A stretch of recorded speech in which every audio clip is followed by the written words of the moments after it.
This introduces Mr. Harry Pollitt, General Secretary of the Communist Party.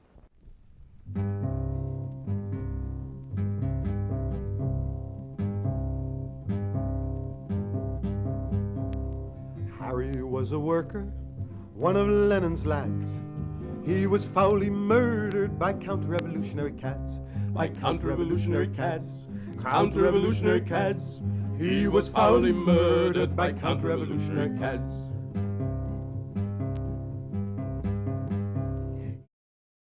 Except for those communist parties which have actually achieved revolution, the model example for anyone wanting to build one in Britain should surely be the most successful historical attempt.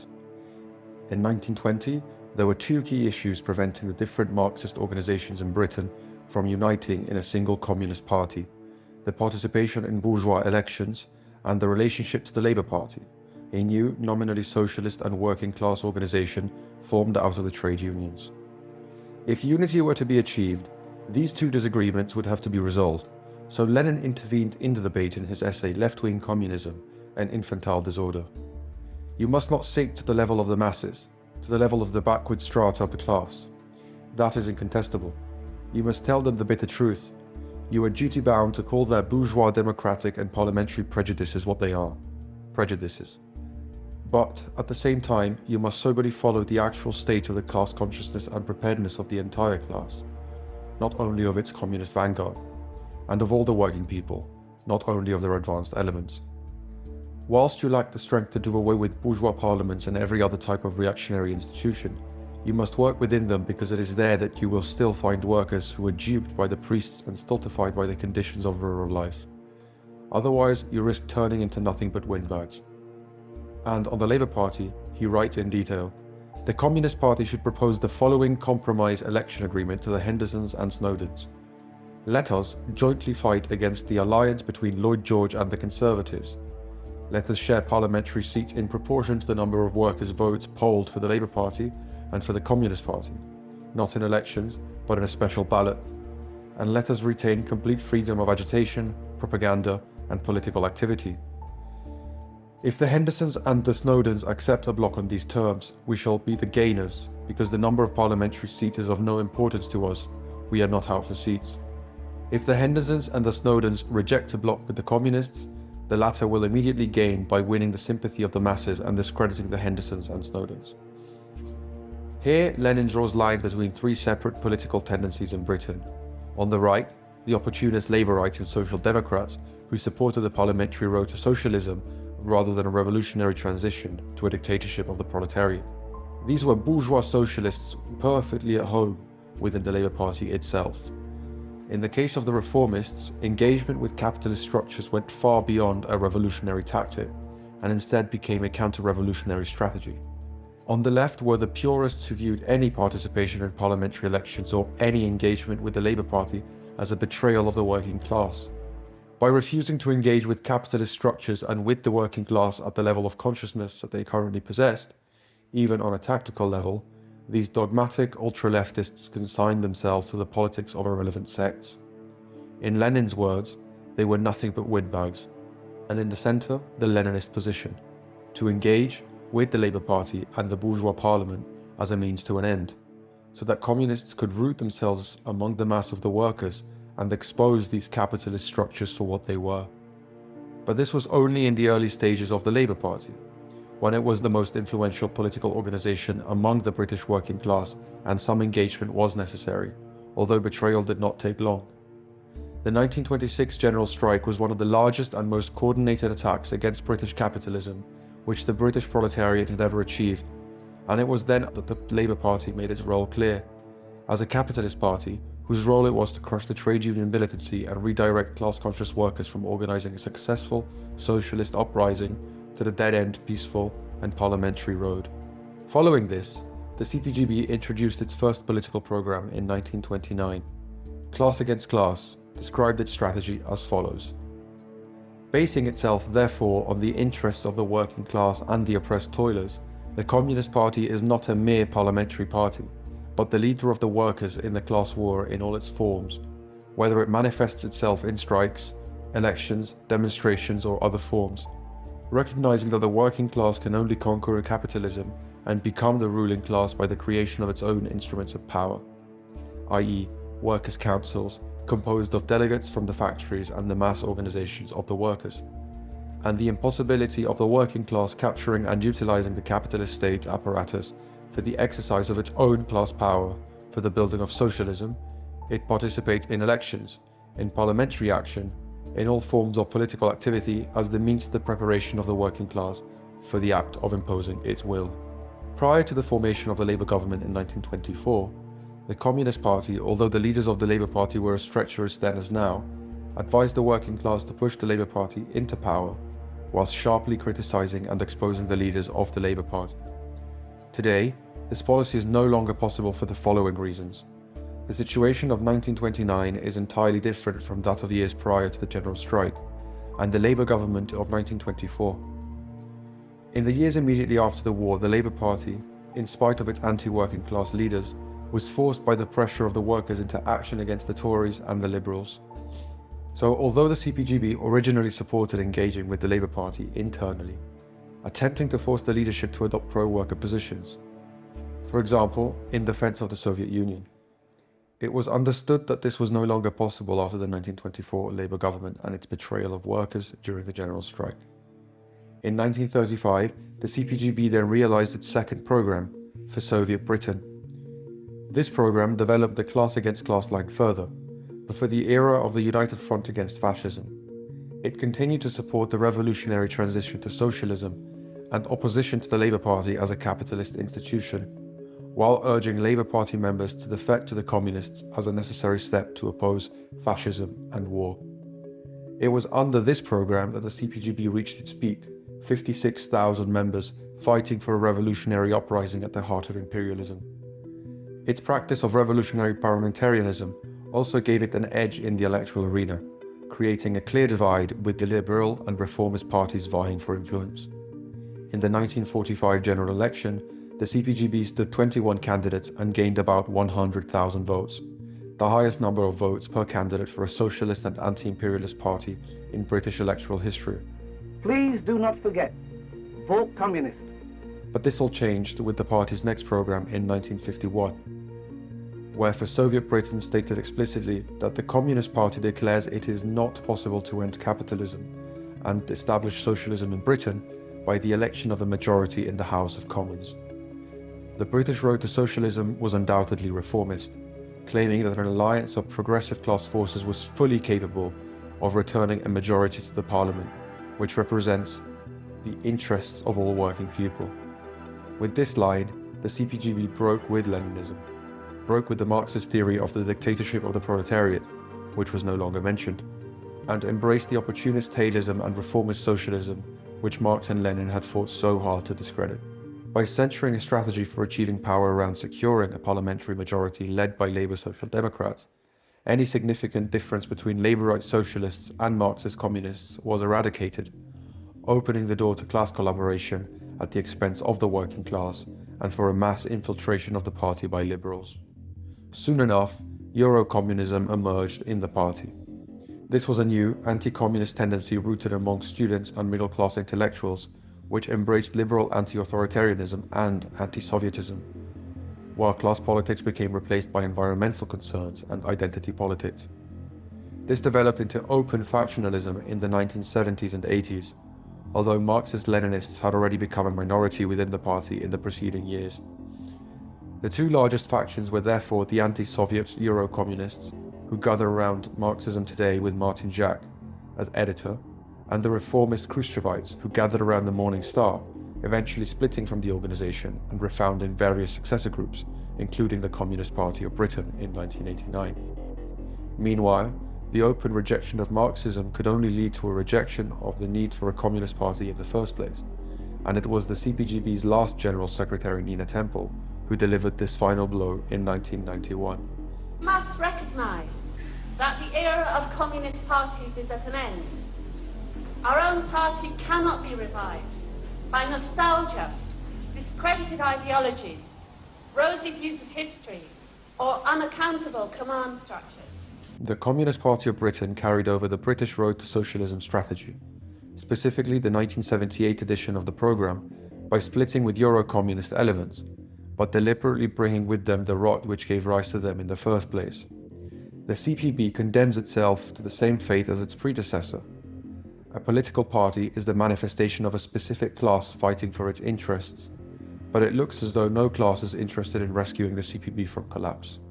It fails as a party of the streets, seeing the mass movement as something to infiltrate and co-opt, handing out morning stars at demos to push the class vote for capitalist and imperialist politicians at election time. It also fails as an electoral vehicle, receiving fewer votes at elections than any other socialist party in the country, and nearly bankrupting itself in the process. A period of stagnation and collapse therefore seems likely. In 2024, it registered a smaller membership with the Electoral Commission than in 2023, and even this is an overstatement. In an internal Congress letter, the CPB reported only 968 dues-paying members as of July 2025. The number of active members is far lower, and the number of communists of inequality far lower than that. The only space left to fill in the current political landscape is a professional Marxist-Leninist party which rejects both the reformist right and the purist left, but revelations from the recent Congress show that no steps in this direction are possible. Pre-Congress materials included a list of every amendment and resolution submitted by the membership and the line in red explaining the leadership's recommended response, and give us an insight into the party's future direction, since almost every recommendation from the leadership was followed to the letter. This either means that the leadership and membership are almost entirely aligned on all issues, or that any significant opposition was crushed before the vote. Although the executive carried out plenty of maneuvers to prevent the more subversive resolutions and amendments from reaching the floor, usually in the interests of time or due to error, based on the votes which were held, it is clear that there is not any significant opposition from the membership to the CPB status quo. Amendments describing the Labour Party as an imperialist anti-worker organisation and committing the CPB to support only socialist and anti-imperialist candidates at election time did not even reach the Congress floor, due to administrative errors. And although a much milder amendment arguing the Labour Party is not the mass party of the working class and the electoral programme should be updated accordingly did reach the floor of Congress, it was comfortably defeated at the recommendation of the leadership. The leadership's justification for backing pro-capitalist, pro-imperialist candidates at election time was that they were the only alternative to reform UK government. Following in the footsteps of its Democrat-tailing sister party, the CPUSA, it is more likely that the political strategy of the CPB will change from get the Tories out to vote for the candidate best able to keep out reform. This is not a new strategy, and the CPB made the exact same argument against the British National Party during the Blair years. They also follow in the steps of the Eurocommunists, who not only supported Labour candidates, but even Liberal Democrats, arguing that a liberal alliance against Thatcherism was necessary to keep out a greater evil. This is a wholly anti-Marxist positioning which falsely identifies the left wing of liberalism as an antidote to its right. Working class support for Reform UK is based almost entirely on opposition to Labour Party liberalism, and particularly its support for mass immigration and austerity. So a liberal alliance with anti-worker candidates can only assure a Reform UK victory. The leadership also refused to allow any input from Congress, nominally the highest democratic body of the organisation, into the rewrite of Britain's road to socialism. This amendment would have committed the CPB to subjugate the electoral struggle to the struggle to build power in communities and workplaces, as well as return to Marxist-Leninist concepts such as dual power and the dictatorship of the proletariat, but failed to reach the Congress floor as a victim of administrative error. Marxist-Leninists within the organisation should see this for what it is: confirmation that the CPB is not a democratic centralist organisation, and that the highest body of the party is not Congress, but the working group tasked with drafting BRS editions on behalf of the leadership. 2 years into an open genocide, the CPB has also continued to argue that a limited colonization of Palestine is reasonable and that Palestinians returning to their homeland is an impractical demand, remaining loyal to the two-state solution position championed by imperialists throughout the world, not least of all the Prime Minister. This tendency has been spearheaded by Mary Davis, an executive committee member who has spent the last 2 years of the genocide promoting an internal understanding and combating anti-Semitism course, and writing articles in the CPB's theoretical journal, claiming that the relationship between anti-Zionism and anti-Semitism is contested. When even Social Democrats from the Democratic Socialists of America to Zara Sultana are now endorsing a one-state solution as the only genuine anti-Zionist position, communists should be rightfully disgusted by the CPB's defiant defense of Israel. Again, amendments which explicitly challenged this position were buried, while a Zionist amendment from Mary Davis's branch was recommended for acceptance with no debate permitted.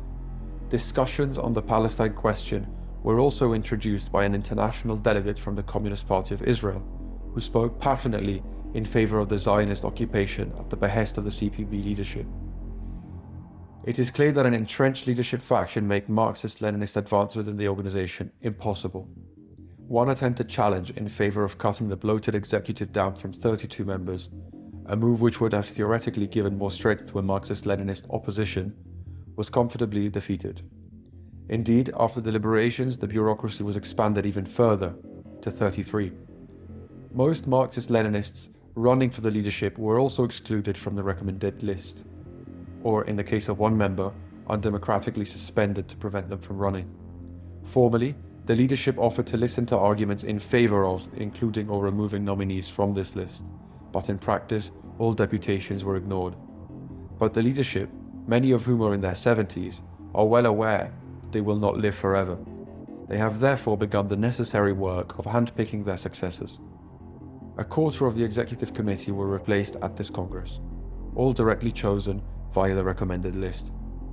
With young up-and-comers like YCL General Secretary Georgina Andrews openly calling for the youth wing to abandon Marxism-Leninism and usher more liberals into the organization, it is clear that these replacements will now be leading the charge of liberalizing the organization.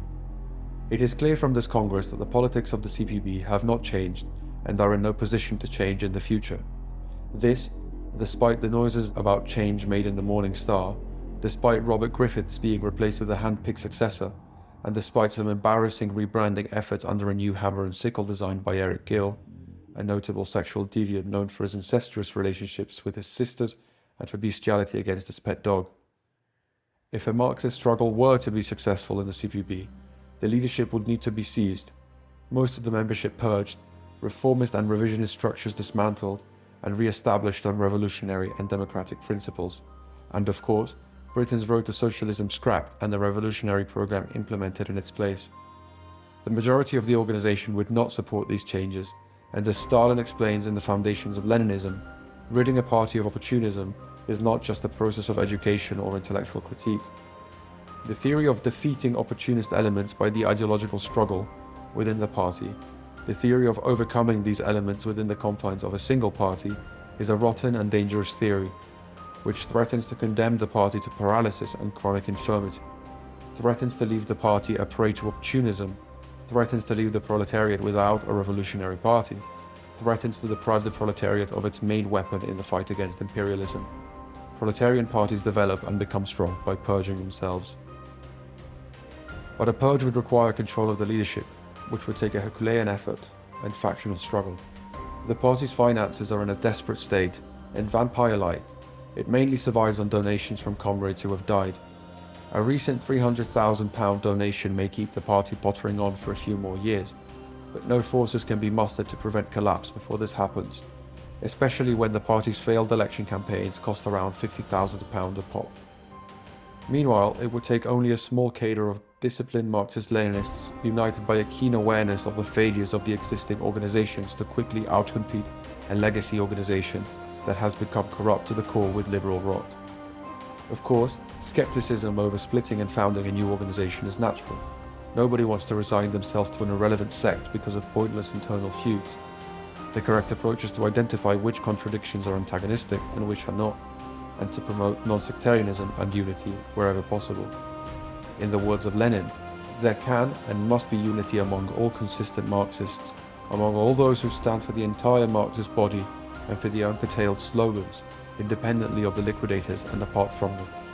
Unity is a great thing and a great slogan, but what the workers' cause needs is the unity of Marxists, not unity between Marxists and opponents and distorters of Marxism. The process of splitting and purging has been a necessary process undergone by communist organizations throughout their history. It is through this process that mistakes are corrected, antagonistic tendencies are resolved, and the proletariat articulates its interests as an independent class of its own.